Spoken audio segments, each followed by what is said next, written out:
brings up the question of food waste. So the argument would be for those who are pro-La Tomatina that actually it's putting to good use something that would otherwise would involve being dumped elsewhere, which doesn't help the environment. It costs money to transport the product as well. So there is an argument that in terms of food waste, it's a good idea. Of course, there are others that will feel that perhaps it's excessive. But I think the people of Buñol accept it as something that's good for the town.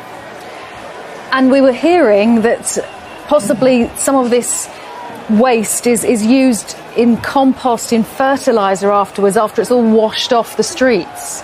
Yes, Patricia mentioned that, and she's been here for a long time. She came here like in the early 60s, the time of the dictatorship.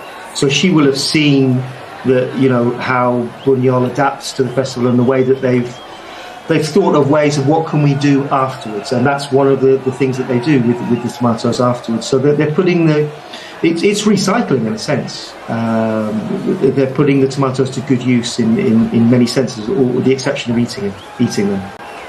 The mess is unbelievable, and it's almost impossible to think that the streets look absolutely spotless very soon after all this. And it seems to have, in some of the shots we're seeing, turned into a sort of pink swimming pool. It looks like a sort of aqua or foam party on a holiday somewhere.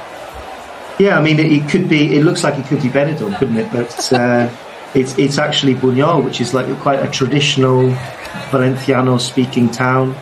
I think the Levante football team is the oldest football team. Obviously, Valencia Club de Football are the most famous team. But Levante UD is the oldest team in Valencia, and Buñol is their training ground. So there's connections with tourism and sport. Gosh. And Levante just got back into Primera in La Liga, so they played Barcelona last week in Valencia.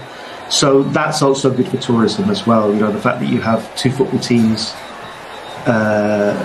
in the best league, and also the Levante train in Buñol. Obviously, that helps the town itself have a stream